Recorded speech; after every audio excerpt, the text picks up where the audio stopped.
सरस्वतीं व्यासं ततो जयमुदीरयेत् पराशरं मुनिवरं कृतपूर्वाह्निकक्रियं श्रेयः परिपप्रच्छ प्रणिपत्याभिभाद्य च स्वस्तिस्तु सतां हरिः ओम्।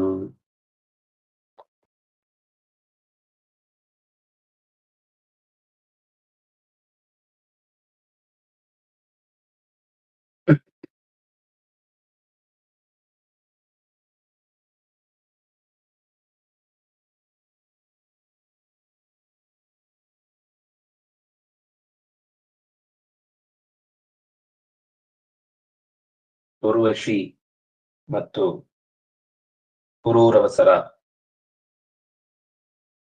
ಭೇಟಿಯ ಪ್ರಕರಣವನ್ನ ನಿರೂಪಣೆ ಮಾಡ್ತಾ ಸೋಮವಂಶ ಬೆಳೆದ ಪರಿಯನ್ನ ಹೇಳ್ತಾ ಇತ್ತು. ಅತ್ಯಂತ ಸ್ಫುರದ್ರೂಪಿಯಾದ ಪುರೂರವಸನ್ನು ಕಂಡು ಶಾಪಗ್ರಸ್ತಳಾದಂತಹ ಉರ್ವಶಿ ಅವನ ಸಹಜವಾದ ಸಾತ್ವಿಕ ಸ್ವಭಾವಕ್ಕೆ, ವೀರ ಗುಣಗಳಿಗೆ ಮನಸೋತ್ಲು. ಇಬ್ಬರೂ ಹೀಗೆ ಪರಸ್ಪರ ಅನನ್ಯ ದೃಷ್ಟಿಯಿಂದ ಉಳಿದ ಎಲ್ಲ ಜಗತ್ತಿನ ಸೊತ್ತುಗಳನ್ನು ಕೂಡ ಮರೆತರು. ನಾವೇ ಇಬ್ರಿರುವುದು, ನಮಗಿಬ್ರಿಗೆ ಪರಸ್ಪರ ಒಬ್ರಿಗೊಬ್ರಿರುವುದು ಅಂತ ಭಾವಿಸಿದ್ರು. ರಾಜಾತು 39ನೇ ಶ್ಲೋಕ. ರಾಜಾತು ಪ್ರಾಗಲ್ಭ್ಯಾತ್ತಾಂ ಆಹಾ. ರಾಜ ತುಂಬಾ ಸಂಕೋಚವನ್ನ ತೊರೆದು ಹೇಳ್ತಾನೆ, ಸುಭ್ರು ತ್ವಾಂ ಅಹಂ ಅಭಿಕಾಮೋಸ್ಮಿ. ನಾನು ನಿನ್ನನ್ನು ತುಂಬಾ ಬಯಸಿದ್ದೇನೆ. ಪ್ರಸೀದ ಅನುರಾಗಮುದ್ವಹೇತ್ ಉದ್ವಹೇತ್ಯುಕ್ತ್ವಾ ಉಕ್ತ ಲಜ್ಜಾವ ಖಂಡಿತಮುರ್ವಶೀ ತಂ ಪ್ರಾಹ. ಪ್ರಸೀದ, ದಯವಿಟ್ಟು ನನ್ನಲ್ಲಿ ಪ್ರಸನ್ನಳಾಗು. ಅನುರಾಗದಿಂದ ನಿನ್ನೊಂದಿಗೆ ಮದುವೆ ಆಗಲು ಬಯಸ್ತಾ ಇದ್ದೇನೆ ಅಂತ ನಾಚಿಕೆಯನ್ನ ಬಿಟ್ಟು ನೇರವಾಗಿ ವಿಷಯವನ್ನ ಪ್ರಸ್ತಾವ ಮಾಡಿದ್ದಕ್ಕಾಗಿ ಉರ್ವಶಿ ಆತನನ್ನು ಕುರಿತು ಆಹ ಹೇಳಿದ್ಲು. ಭವತ್ವೇವಂ ಯದಿ ಮೇ ಸಮಯ ಪರಿಪಾಲನಂ ಭವಾನ್ ಕರೋತಿ ಇತ್ಯಾಖ್ಯಾತೆ ಪುನರಪಿತಾಂ ಆಹ. ಆಗ್ಲಿ, ಇದೇ ಒಂದು ವೇಳೆ ನಿನ್ನ ಮನಸ್ಸಿನಲ್ಲಿ ದೃಢವಾಗಿ ಮೂಡಿದ್ದಾದರೆ ನನ್ನ ಸಮಯ ಅಂದ್ರೆ ಇಲ್ಲಿ ಒಪ್ಪಂದ, ನನಗೆ ಕೆಲವು ವಿಷಯಗಳನ್ನ ನಿನ್ನಿಂದ ಮೊದಲೇ ನಾನು ತಿಳ್ಕೊಳ್ಬೇಕು. ಅಂದ್ರೆ ನಂದು ಕಂಡೀಷನ್ ಅಂತ ಹೇಳ್ತೀವಲ್ಲ, ಅದು ಸಮಯ ಅಂತ ಅರ್ಥ. ನನ್ನ ಕೆಲವು ಕಂಡೀಷನ್ ಇವೆ, ಅದನ್ನ ನೀನು ನಡೆಸುವುದು ಹೌದಾದ್ರೆ ನಿನ್ನೊಂದಿಗೆ ವಿವಾಹವಾಗ್ಲಿಕ್ಕೆ ಕರೋತಿ ಇತ್ಯಾಖ್ಯಾತೆ, ಮಾಡುತ್ತೀಂತಾದ್ರೆ ನೋಡೋಣ ಅಂದಾಗ ಪುನರಪಿ ಮತ್ತೆ ಆ ಉರ್ವಶಿಯನ್ನು ಕುರಿತು ಹೇಳಿದ. ಆಖ್ಯಾಹಿನಿ ಸಮಯಮಿತಿ, ನಿನ್ನ ಕಂಡೀಷನ್ಸ್ ಏನು ಅಂತ ಹೇಳು ನನಗೆ, ನಾನು ಅದನ್ನ ಖಂಡಿತ ಅನುಸರಿಸ್ತೇನೆ ಅಂತ ಹೇಳ್ತಾನೆ. ಅಥ ಪೃಷ್ಟ ಪುನರಪ್ಯಬ್ರವೀತ್. ಹೀಗೆ ಅವನು ಕಂಡೀಷನ್ ಏನು ಅಂತ ಕೇಳಿದಾಗ ಅವಳು ತನ್ನ ಕಂಡೀಷನ್ ಹೇಳ್ತಾಳೆ. ಶಯನ ಸಮೀಪೆ ಮಮೋರಣಕದ್ವಯಂ ಪುತ್ರಭೂತಂ ನಾಪನೇಯಂ. ಊರಣಕ ಅಂದ್ರೆ ಕುರಿ. ಮಮ ಊರಣಕದ್ವಯಂ, ನನ್ನ ಹತ್ರ ಯಾವಾಗ್ಲೂ 2 ಕುರಿಗಳಿರ್ತವೆ. ಅದು ನನ್ನೊಟ್ಟಿಗೆ ಇರ್ಬೇಕು. ಶಯನ ಸಮೀಪೆ, ಮಲಗಿರ್ಬೇಕಾದ್ರೂ ನನ್ನ ಜೊತೆಗೆ ಇರ್ಬೇಕು. ಪುತ್ರಭೂತಂ, ಅದು ನನಗೆ ಅತ್ಯಂತ ಇಷ್ಟವಾದದ್ದು, ನಾನು ಸಾಕಿ ಬೆಳೆಸಿದ್ದು.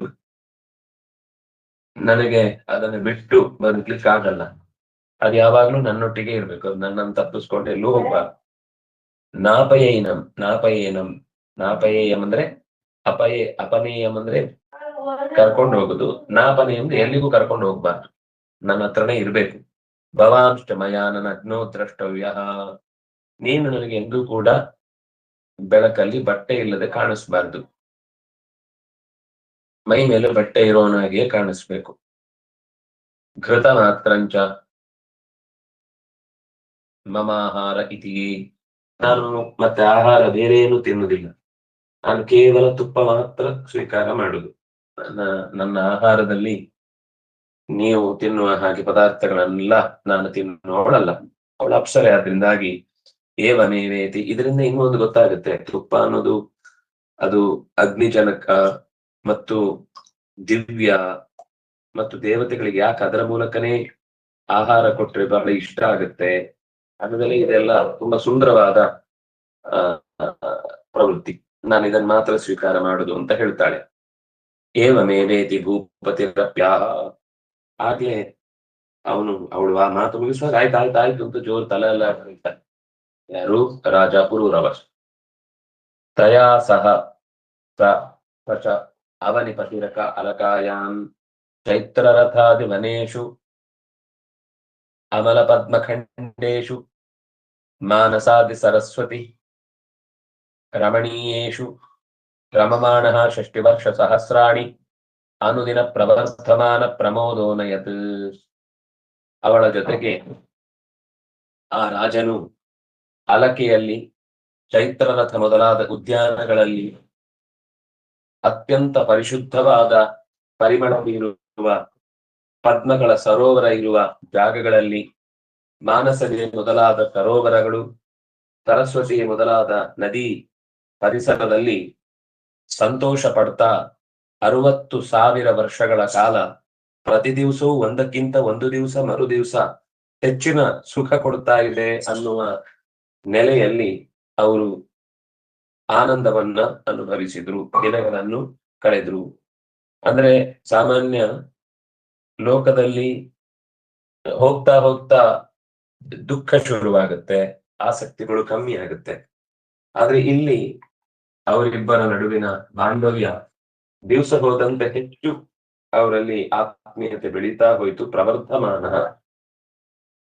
ಇದರಿಂದ ಅವರು ಸುಖವಾಗಿದ್ರು, ಬಹಳ ಆಯಾಸವಿಲ್ಲದೆ ಸಂತೋಷದಿಂದ ತಮ್ಮ ಬದುಕನ್ನ ಅನಯತ್ ಕಳೆದರು.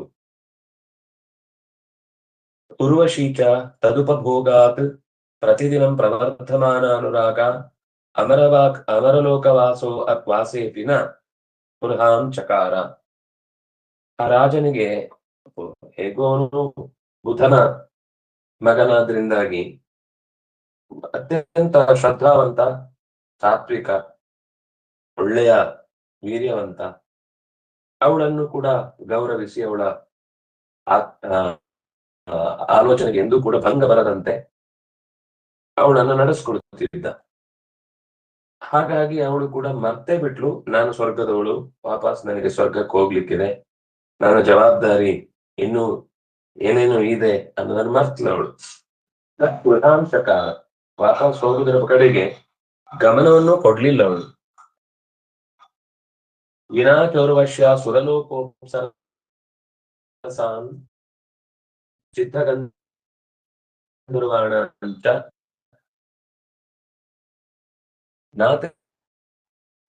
ರಮಣೀಯೋ ಅಭವತ್. ಅವರಿಗೆ ಒಂದಷ್ಟು ಉರ್ವಶಿರ್ಬೇಕಿತ್ತು ಅಂತ. ಅದು ಜಾಸ್ತಿ ದಿನ ಇಲ್ಲ ಅಂತಾದಾಗ ಅವರ ಯೋಚನೆ ಜಾಸ್ತಿ ಹತ್ಲಿಕ್ಕೆ ಶುರುವಾಗುತ್ತೆ. ಇದು ನಮ್ಮ ಲೋಕದಲ್ಲಿ ಹೇಗೆ ಅಂದ್ರೆ ಅವ್ರು ಇಲ್ಲದೆ ಹೋದ್ಮೇಲೆ ಮರ್ತೇ ಬಿಡ್ತೇವೆ ನಾವು. ಅವ್ರಿಗೆ ಹಾಗಲ್ಲ, ಅದು ಆ ಭಾಗ ಸ್ವರ್ಗದ ಭಾಗವಾಗಿ ಅವ್ರು ಕಂಡವರಾದ್ರಿಂದ ಅವರನ್ನು ಕಳ್ಕೊಂಡ ದಿನಗಳಿಗೆ ದಿನ ಹೋದಂತೆ ಹೆಚ್ಚು ಹೆಚ್ಚು ಬೇಡಿಕೆ ಶುರುವಾಯಿತು. ಹಾಗಾಗಿ ಎಲ್ಲರೂ ಊರ್ವಶಿಯ ನಿರೀಕ್ಷೆಯಲ್ಲಿದ್ದಾರೆ. ಈ ಹೊತ್ತಿಗೆ ಏನಾಯ್ತು ಅಂದ್ರೆ ಅವಳನ್ನು ಒಟ್ಟಿಗೆ ವಾಪಸ್ಸು ಕರೆಸುವ ಪ್ರಯತ್ನ ಮಾಡ್ಬೇಕೀಗ. ಅದಕ್ಕೋಸ್ಕರ ದೇವತೆಗಳಲ್ಲಿ ಯೋಚನೆ ಹತ್ತಿತ್ತು, ಅವಳನ್ನ ನಾವು ಮರಳಿ ಕರೆಸ್ಬೇಕು ಅಂದ್ರೆ ಏನ್ ಮಾಡ್ಬೇಕು. ಅದಕ್ಕೆ ಬೇಕಾದ ವ್ಯವಸ್ಥೆ ಆಯ್ತು. ತತಶ್ಚ ಉರ್ವಶಿ ಪುರೂರವಸೋಃ ಸಮಯ ವಿತ್ ವಿಶ್ವಾವಸುರ್ಗಂಧರ್ವ ಸಮವೇತೋ ನಿಶಿಶಯನಾಭ್ಯಾಸಾತ್ ಏಕಮುರಣಕಂ ಜಹಾರ. ಆಗ ಅವರ ನಡುವಿನ ಸಮಯ ಒಪ್ಪಂದ, ಕಂಡೀಷನ್ ಏನು ಅಂತ ತಿಳಿದಿದ್ದ ವಿಶ್ವಾವಸು ಅನ್ನುವ ಗಂಧರ್ವ ಇಬ್ಬರು ರಾತ್ರಿ ಕಲೆತು ಮಲಗಿರುವಾಗ ಮಲಗಿದ ಜಾಗದಿಂದ ಒಂದು ಕುರಿಯನ್ನ ಪುರಣಕಂ ಜಹಾರ ಅಪಹರಿಸಿಬಿಟ್ಟ. ತಸ್ಯಾಕಾಶೆ ನೀಯಮಾನಸ್ಯ ಉರ್ವಶಿ ಶಬ್ದಮಶೃಣೋತ್. ಅವನು ಕದ್ದುಕೊಂಡು ಹೋಗುವಾಗ ಅದು ಕೂಗ್ಲಿಕ್ಕೆ ಶುರುವಾಯಿತು. ಅದರ ಶಬ್ದ ಎಲ್ಲೋ ಆಕಾಶದಲ್ಲಿ ದೂರದಲ್ಲಿ ಕೇಳಲಿಕ್ಕೆ ಶುರುವಾಯಿತು. ಅವಳಿಗೆ ಎಚ್ಚರ ಆಯ್ತು. ಶಬ್ದಮಶೃಣೋತ್ ಏವಂ ಉವಾಚ ಚ ಮಮ ಚ ಅನಾಥಾಯಾಃ ಪುತ್ರಃ ಕೇನ ಅಪಕ್ರಿಯತೆ ಕಂ ಶರಣಮುಪಯಾಮೀತಿ. ಎದ್ದೊಡನೆ ಅಯ್ಯೋ ನನ್ನನ್ನ ನೋಡಿಕೊಳ್ಳೋರು ಯಾರಿಲ್ವ ಈಗ, ಅಂದ್ರೆ ನನ್ನ ಮಗುವಿನ ಕಡೆಗೆ ಯಾರು ಗಮನ ಕೊಡ್ತಾ ಇಲ್ಲ, ಆರಕ್ಷಕಳಾಗಿ ಬಿಟ್ಟೆ ನಾನು, ಯಾರದನ್ನ ಅಪಹರಿಸ್ತಾ ಇರುವುದು, ನಾನು ಯಾರಲ್ಲಿ ನನ್ನ ವರ್ಣಕವನ್ನು ಮರಳಿ ಪಡೆಯುವುದಕ್ಕೆ ಪ್ರಯತ್ನಿಸಲಿ ಅಂತ ಎದ್ದು ಕೂತಲ್ಲಿ ತನ್ನ ಅಸಹಾಯಕತೆಯನ್ನ ಪ್ರಕಟಿಸಿದಾಗ ತದಾ ಕರ್ಣ್ಯ ರಾಜ ಮಾಂ ನಗ್ನಂ ದೇವಿ ವೀಕ್ಷತೀತಿ ನ ಯಯೌ. ಆದ್ರೆ ರಾಜ ಎದ್ದು ಹೊರಡ್ಲಿಲ್ಲ. ಯಾಕೆಂದ್ರೆ ಎದ್ರೆ ತನ್ನ ವಿವಸ್ತ್ರ ಭಾವ ಅವಳಿಗೆ ಗೊತ್ತಾಗತ್ತೆ ಅಂತ. ಹಾಗೆ ಹೊದ್ದಿಕೆಯಲ್ಲೇ ಇದ್ದ. ಅಥ ಅನ್ಯಂ ವರ್ಣಕಂ ಆದಾಯ ಗಂಧರ್ವ ಯಯುಹು. ಅವಾಗ ಏನಾಯ್ತು ಅಂದ್ರ ಹೇಗೂ ಯಾರು ಬರುದಿಲ್ಲ ಅಂತ ಗೊತ್ತಾಯ್ತಲ್ಲ, ವಿಶ್ವಾಸ ಏನ್ ಮಾಡಿದ ಅಂದ್ರೆ ಇನ್ನೊಂದು ಕುರಿಯನ್ನು ಕೂಡ ಪಕ್ಕದಿಂದ ಎಳ್ಕೊಂಡು ಹೋದ. ನೋಡ್ತಾ ನೋಡ್ತಾ ಇರ್ಬೇಕಾದ್ರೆ ಅಥ ಅನ್ಯಮಪಿ ಉರ್ಣಕಂ, ಇನ್ನೊಂದು ಕುರಿಯನ್ನು ಕೂಡ ಅಪಹರಿಸಿಕೊಂಡು ಹೋದ. ತಸ್ಯಾಪಿ ಅಪಹ್ರಿಯಮಾಣ ಮಾನಸ್ಯ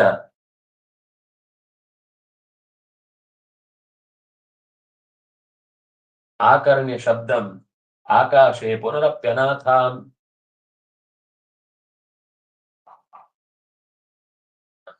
ಅನಾಥ ಅಸ್ಮಿ ಅಹಂ ಅಭರ್ತೃಕ ಕಾಪುರುಷಾಶ್ರಯೇ ಇತಿ ಆರ್ತರಾವಿಣಿ ಬಭೂವ. ನಾನು ಕುತ್ಸಿತವಾದ ಯಾರೋ ಒಬ್ಬ ಅಸಹಾಯಕನ ಜೊತೆಗೆ ಬದುಕು ಕಳೆದೆ ಅಂತ ಆರ್ತರಾವಿಣಿ ಅಂದ್ರೆ ತುಂಬಾ ದುಃಖದ ಧ್ವನಿಯನ್ನ ಹೊರಡಿಸುತ್ತಾ ನಾನು ರಕ್ಷಣೆ ಇಲ್ಲದವಳಾಗಿ ಬಿಟ್ಟಿದ್ದೇನೆ, ಅವನಿಗೆ ಭಯ ತನ್ನನ್ನ ನೋಡಿ ಬಿಡ್ತಾಳೆ ಅಂತ. ಆದ್ರೆ ಅವಳು ತನ್ನ ಉರ್ಣಕವನ್ನು ಯಾರು ಹೇಳ್ಕೊಂಡು ಹೋಗ್ತಿದ್ದಾರೆ, ಯಾರು ರಕ್ಷಿಸ್ತಾ ಇಲ್ಲ ಅಂತ. ರಾಜ ಅಪಿ ಅಮರ್ಷವಶಾತ್, ಇಷ್ಟಾಗುವಾಗ ಅವಳ ನಾನ ಭರ್ತೃಕ, ನನ್ನನ್ನು ನೋಡಿಕೊಳ್ಳೋರು ಯಾರಿಲ್ಲ, ನನ್ನನ್ನು ಯಾರು ಕೇರ್ ಮಾಡಲ್ಲ, ನನ್ಗೆ ಯಾರು ಕೂಡ ಇದ್ದು ಕೂಡ ಅಸಹಾಯಗಳಾಗ್ಬಿಟ್ಟಿದ್ದೇನೆ ಅಂತ ಪದೇ ಪದೇ ಹೇಳ್ತಾ ಇರೋದನ್ನ ನನಗೆ ತಡ್ಕೊಳ್ಲಿಕ್ಕಾಗ್ಲಿಲ್ಲ. ಯಾರದು ಉಪದ್ರ ಮಾಡ್ತಾ ಇರೋದು ಅವಳಿಗೆ ಅಂತ ಸಿಟ್ಟಿನಿಂದ ಅಮರ್ಷವಶಾತ್ ಅಂಧಕಾರಂ, ಸ್ವಲ್ಪ ಹೊತ್ತಿಗೆ ಅದು ಕತ್ಲ ಇತ್ತಾದ್ರಿಂದ, ರಾತ್ರಿಯ ಹೊತ್ತಾದ್ರಿಂದಾಗಿ ಕತ್ತಲೆಯಲ್ಲಿ ತಾನು ಹೇಗಿದ್ದೇನೆ ಅಂತ ಅನ್ನೋದು ಕಾಣಿಸುವುದಿಲ್ಲ ಅಂತ ಅಂದುಕೊಂಡು ಎದ್ದು ಹೊರಟ ಖಡ್ಗವನ್ನು ಹಿಡಿದು. ದುಷ್ಟ ದುಷ್ಟ ಹತೋಸಿ, ಸಾಯ್ತೀನಿ ನನ್ನ ಕೈಯಲ್ಲಿ ಇವತ್ತು ಅಂತ ಆ ವಿಶ್ವಾಸವನ್ನು ಅಟ್ಟಿಸಿಕೊಂಡು ಹೋಗ್ತಾನೆ. ವ್ಯಾಹರನ್ ಅಭ್ಯಧಾವತ್, ಓಡಿದ. ಅವನ ಬೆನ್ನ ಹಿಂದೆ ಆ ಉರಣಕವನ್ನ ಮರಳಿಸುವುದಕ್ಕಾಗಿ, ತಂದು ಆಕೆಯ ಕೈಗೆ ಒಪ್ಪಿಸುವುದಕ್ಕಾಗಿ ಓಡಿದ. ತಾವಚ್ಚ ಗಂಧರ್ವೈ ಅಪಿ ಅತೀವೋಜ್ವಲ ವಿದ್ಯುಜ್ಜನಿತ. ಆಗ ಗಂಧರ್ವರು ಏನ್ ಮಾಡಿದ್ರು ಅಂದ್ರೆ, ಬೇಕು ಅಂತ ಜೋರಾಗಿ ಅವರು ಬರ್ತಾ ಇರುವ ಜಾಗದಲ್ಲಿ ಬೆಳಕು ಚೆಲ್ಲಿದ್ರು. ವಿದ್ಯುಜ್ಜನಿತ, ಅತ್ಯಂತ ತೀವ್ರವಾದ ಬೆಳಕನ್ನ ಅವನಿರುವ ಪರಿಸರದಲ್ಲಿ ಹಬ್ಬಿಸಿದ್ರು. ತತ್ಪ್ರಭಯ ಉರ್ವಶಿ ರಾಜಾನಂ ಅಪಗತಾಂಬರಂ ದೃಷ್ಟ ಅಪವೃತ್ತ ಸಮಯ ತಕ್ಷಣಾದೇವ ಅಪಕ್ರಾಂತ. ಆ ಪ್ರಭೆಯಿಂದ ರಾಜನಿರುವ ಸ್ಥಿತಿಯನ್ನ ಕಂಡು ಉರ್ವಶಿ ತನ್ನ ನಿಯಮ ಭಂಗವಾಯಿತು, ತನಗೆ ಕೊಟ್ಟ ಒಪ್ಪಂದ ಮುರಿದು ಹೋಯಿತು ಅನ್ನುವ ಕಾರಣಕ್ಕಾಗಿ ಆ ಕ್ಷಣದಲ್ಲೇ ಇರುವ ಜಾಗದಿಂದ ಮರೆಯಾದ್ಲು. ಪರಿತ್ಯಜ್ಯತೌ ಉರಣಕೌ ಗಂಧರ್ವಾಹ ಸುರಲೋಕ ಮುಪಗತಾಹ. ಇವನು ಖಡ್ಗ ಹಿಡ್ಕೊಂಡು ಓಡಿ ಬಂದು ನಮ್ಗಿನ್ ಹೊಡಿತಾನೆ ಅಂತ ಭಾವಿಸಿ ಆ ಗಂಧರ್ವರು ಅಪಹರಿಸಿ ತಂದಿದ್ದ ಕುರಿಗಳೆರಡನ್ನು ಅಲ್ಲಿಯೇ ತೊರೆದು ಮರಳಿ ತಮ್ಮ ಊರಿಗೆ ಓಡಿದ್ರು. ಯಾರು ಕೂಡ ಸುರಲೋಕ ಮುಪಗತಾಹ, ಯಾರು ಕೂಡ ಇವನ ಕೈಗೆ ಸಿಗಬಾರದು ಅಂತ ತಮ್ಮ ತಮ್ಮ ಮೂಲ ಸ್ಥಾನಗಳನ್ನ ಸೇರಿದ್ರು. ರಾಜಾಪಿತೌ ಮೇಷೌ ಆದಾಯ ಅತಿಹೃಷ್ಟ ಮನಾಹ ಸ್ವಶಯನ ಮಾಯಾತೋ ನೋರ್ವಶೀಂ ದದರ್ಶ. ರಾಜನು ಕೂಡ ಅಂತೂ ಸಿಕ್ಕಿತು ಕುರಿಗಳೆರಡು ಅನ್ನುವ ಖುಷಿಯಿಂದ ಅತಿಹೃಷ್ಟ ಮನಾಹ, ಅಂತೂ ಅವಳು ಇಷ್ಟಪಡ್ತಾ ಇದ್ದ ಕುರಿಗಳನ್ನು ನಾನು ಮರಳಿ ಅವಳ ಕೈಗೆ ಒಪ್ಪಿಸುವಂತಾಯ್ತು ಅಂತ ಅನ್ಕೊಂಡು ಅವಳ ನೆನಪಿನಲ್ಲಿ ಮರಳಿ ಬಂದ್ರೆ ತನ್ನ ಮಲಗುವ ಜಾಗಕ್ಕೆ ಬಂದು ನೋಡ್ತಾನೆ. ಸ್ವಶಯನಂ ಆಯಾತಃ, ತನ್ನ ಮಲಗುವ ಕೋಣೆ ಹತ್ರ ಬರ್ತಾನೆ. ಉರ್ವಶಿ ನ ದದರ್ಶ, ಊರ್ವಶಿ ಕಾಣಲಿಲ್ಲ. ತಾಂಚ ಅಪಶ್ಯನ್ ವ್ಯಪಗತಾಂಬರ ಏವ ಮತ್ತರೂಪೋ ಬಭ್ರಾಮ. ಅವಳು ಹೋಗಿದ್ದಾಳೆ ಅಂತ ಅವನಿಗೆ ದೃಢವಾದದ್ದು ಕೂಡ್ಲೆ ಬಟ್ಟೆಯನ್ನೇ ಹಾಕುವುದು ಮರೆತು ಬಿಟ್ಟ. ಆಕೆಯ ವಿರಹದ ವೇದನೆಯಲ್ಲಿ ತಾನು ಹೇಗಿದ್ದೇನೆ ಎನ್ನುವುದೇ ಅವನಿಗೆ ಮರೆತು ಹೋಯ್ತು.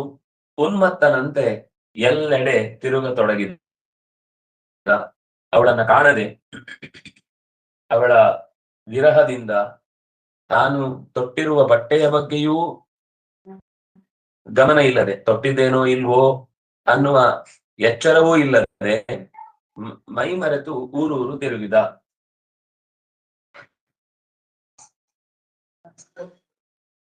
ತತಶ್ಚ ಉನ್ಮತ್ತ ರೂಪೋ ಜಾಯೇ ಹೇ ತಿಷ್ಠ ಮನಸಿ ಘೋರೆ ತಿಷ್ಠ ವಚಸಿ ಕಪಟಿಕೆ ತಿಷ್ಠ ಇತ್ಯೇವಂ ಅನೇಕ ಪ್ರಕಾರಂ ಸೂಕ್ತಂ ಅವೋಚತ್.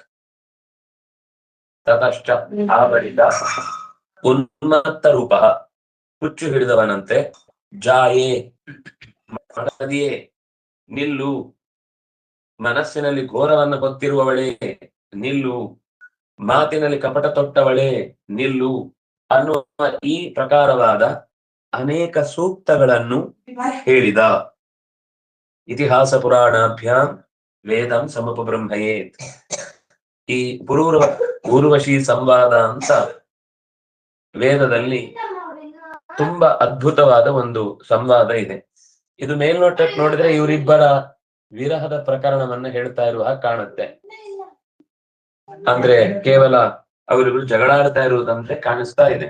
ಅಂದ್ರೆ ನಮ್ಮ ಜಗಳವೂ ಕೂಡ ಭಗವನ್ಮಯ ಆಗಬಹುದು ಅನ್ನೋದನ್ನ ತಿಳಿಸುವ ಒಂದು ಅಪರೂಪದ ಸಂವಾದ ಇದು.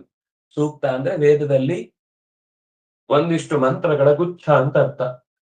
ನಮ್ಗದು ಮೇಲ್ನೋಟಕ್ಕೆ ಅವರಿಬ್ಬರ ಜಗಳದಂತ ಕಂಡ್ರು ಕೂಡ ಅದು ಪುರೂರವಸ್ ಕಂಡಂತಹ ಮಂತ್ರ. ಅದು ಅವಳು ಮಾತಾಡ್ತಾಳೆ, ಅಂದ್ರೆ ಅವಳು ಕೂಡ ಋಷಿಕೆ, ಅವಳು ಕೂಡ ಒಬ್ಳು ಮಂತ್ರವನ್ನ ಕಂಡವಳು. ಅವನ ಹತ್ರ ಪ್ರತಿಯಾಗಿ ಮಾತನಾಡುವ ಅನೇಕ ಮಾತುಗಳಿವೆ, ಅದು ವೇದ ಮಂತ್ರಗಳಾಗಿ. ಇದೆಲ್ಲ ಅದ್ಭುತ. ನಮ್ಗೆ ಇದೆಲ್ಲ ಸಾಮಾನ್ಯ ವಿಷಯ ಅಂತ ಅನ್ಸಿದ್ರೆ ನಾವು ಕತೆ ಅಂತ ಕೇಳಿ ಬಿಟ್ಬಿಡ್ತೇವೆ.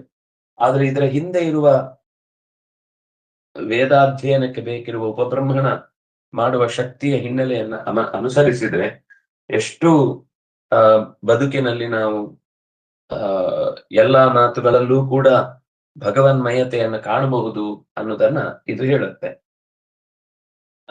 ಆಹಚ ಉರ್ವಶಿ, ಅದು ಉಪನಿಷತ್ತಿನಲ್ಲಿ ಏನ್ ಮಾತು ಬಂದಿದೆ ಅದರ ಸಾರವನ್ನ ಪುರಾಣ ಇಲ್ಲಿ ಹೇಳಿದೆ. ಅದರಾಗಿ ಈ ಪುರಾಣವನ್ನು ಓದಿದ್ರೆ ವೇದ ಓದಿದ ಅದರ ತಾತ್ಪರ್ಯ ಏನು ಅಂತಂತೂ ಗೊತ್ತಾಯ್ತು. ಇದರ ಮೇಲೆ ಮತ್ತೆ ಭಗವನ್ಮಯತ್ವವನ್ನ ಅರ್ಥ ಮಾಡಿಕೊಳ್ಳಿಕ್ಕೆ ಬೇಕಿರುವಂತಹ ಸಾಲುಗಳಿಗೆ ನಾವು ಅಲ್ಲೇ ಹೋಗ್ಬೇಕು. ಊರ್ವಶಿ ಹೇಳ್ತಾಳೆ, ಮಹಾರಾಜ ಅಲಂ ಅನೇನ ಅವಿವೇಕ ಚೇಷ್ಟಿತೇನ. ರಾಜ ಸಾಕು, ಒಬ್ಬ ಸಂಸಾರದ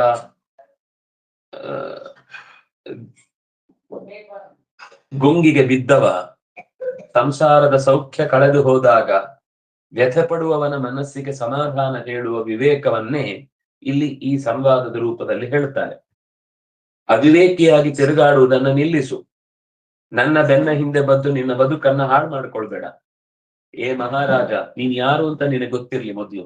ನೀನೊಬ್ಬ ರಾಜ, ಪ್ರಜೆಗಳ ಕ್ಷೇಮಕ್ಕಾಗಿ ಬದುಕಬೇಕಾದವನು. ಅದನ್ನು ಬಿಟ್ಟು ನನ್ನ ಹಿಂದೆ ಹೀಗೆ ಬೇಕಾಬಿಟ್ಟಿಯಾಗಿ ತಿರುಗುವುದು ಅನ್ನೋದು ನಿನಗೆ ಕ್ಷೇಮಕರವಾದ ಕೆಲಸವಲ್ಲ. ಅವಿವೇಕಕ್ಕೆ ಒಳಗಾಗಿ ನಿನ್ನ ಹುಚ್ಚು ಚೇಷ್ಟೆಯಿಂದ ಜನರನ್ನ ದಾರಿಗೆಡಿಸ್ಬೇಡ. ಅಂತರ್ವತ್ನಿ ಅಹಂ ಅಬ್ದಾಂತೆ ಭವತಾ ಅತ್ರ ಆಗಂತವ್ಯಂ ಕುಮಾರಸ್ತೆ ಭವಿಷ್ಯತಿ ಏಕಾಂಚ ನಿಶಾಮಹಂ ತ್ವಯಾ ಸಹ ವತ್ಸ್ಯಾಮಿ ಇತ್ಯುಕ್ತಃ ಪ್ರಹೃಷ್ಟ ಸ್ವಪುರಂ ಜಗಾಮ.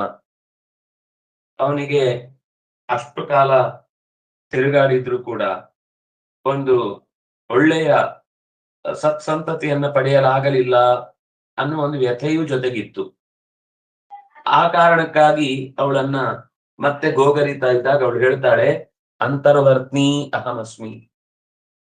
ಅಂತರ್ವರ್ತ್ನಿ ಅಂದ್ರೆ ನಿನ್ನ ಮಗುವನ್ನ ಹೊತ್ತವಳಾಗಿದ್ದೇನೆ. 1 ವರ್ಷದ ಕೊನೆಯಲ್ಲಿ ನಿನ್ನನ್ನು ನಾನು ಭೇಟಿ ಆಗ್ತೇನೆ. ನೀನೊಬ್ನೇ ಬರಬೇಕು. ನಿನ್ನ ಕೈಗೆ ನಾನು ನಿನ್ನ ಮಗುವನ್ನು ಒಪ್ಪಿಸ್ತೇನೆ. 1 ರಾತ್ರಿ ನಿನ್ನ ಜೊತೆಗೆ ಕಾಲ ಕಳೀತೇನೆ. ನಿನ್ನ ಮನಸ್ಸಿನ ಬೇಗೆಯ ಎಲ್ಲವನ್ನು ಕೂಡ ಹೇಳಿ ಅವತ್ತು ನೀನು ತಣ್ಣಗಾಗಬಹುದು. ಹೀಗೆ ಹೇಳಿ ಅವಳು ಮರೆ ಹಾಕ್ತಾಳೆ. ಮತ್ತೆ ಇದನ್ನ ಕೇಳಿ ಅವನ ಮನಸ್ಸು ಮತ್ತೆ ಗರಿಗೆದರುತ್ತೆ, ಸಂತೋಷ ಆಗತ್ತೆ. ವಾಪಸ್ಸು ಜವಾಬ್ದಾರಿಯನ್ನ ಅರಿತವನಾಗಿ ತನ್ನ ಊರು ಸೇರ್ತಾನೆ.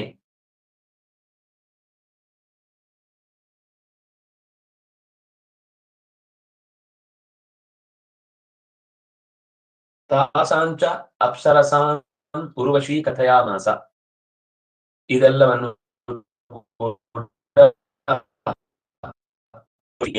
ಅನ್ನುವುದನ್ನ ತನ್ನ ಜೊತೆಯಲ್ಲಿದ್ದವರಿಗೆ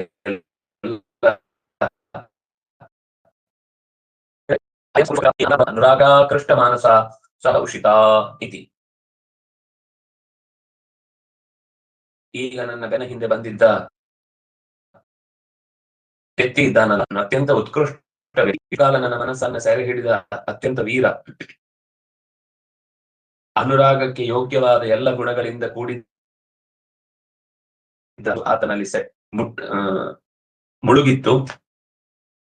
ಅವನ ಜೊತೆಗೆ ನನ್ನ ಕಾಲ ಕಳೆದಿತ್ತು. ಏವ ಮುಕ್ತಾಹ ತಾಹ. ಹೀಗೆ ಹೇಳುವಾಗ ಅಪ್ಸರೆಯರು ಹೇಳುತ್ತಾರೆ, ಸಾಧು ಸಾಧು ಅಸ್ಯ ರೂಪಮಪ್ಯನೇನ ಸಹ ಅಸ್ಮಾಕಮಪಿ ಸರ್ವಕಾಲಮಸ್ಯಾಹ ಭವೇದಿತಿ. ನಮಗೂ ಅನ್ನಿಸ್ತಾ ಇದೆ, ನಿಜವಾಗಿಯೂ ಇಂಥ ಅತ್ಯಂತ ರೂಪವಂತನಾದ ಮನೋಹರನಾದ ವ್ಯಕ್ತಿ ನಮಗೂ ಕೂಡ ಜೀವನದುದ್ದಕ್ಕೂ ಸಿಗಬೇಕು ಅಂತ ನಾವು ಆಸೆ ಪಡ್ತೇವೆ. ಅಬ್ದೇಚ ಪೂರ್ಣೆ ಸರಾಜ ತತ್ರ ಜಗಾಮ. 1 ವರ್ಷ ಪೂರ್ತಿ ಆಗುವಾಗ ಅವಳು ಹೇಳಿದ್ದ ಜಾಗಕ್ಕೆ ಆ ರಾಜ ಅಲ್ಲಿಗೆ ಬಂದ ಅಂತ ಮುಂದಿನ ಕಥೆ ಏನು ಅಂತ ಮತ್ತೆ ನಾಳೆ ಅನುಸಂಧಾನ ಮಾಡೋಣ. ಶ್ರೀ ಹರಿಪ್ರಿಯತಾಂ ಕೃಷ್ಣ ಅರ್ಪಣಮಸ್ತು.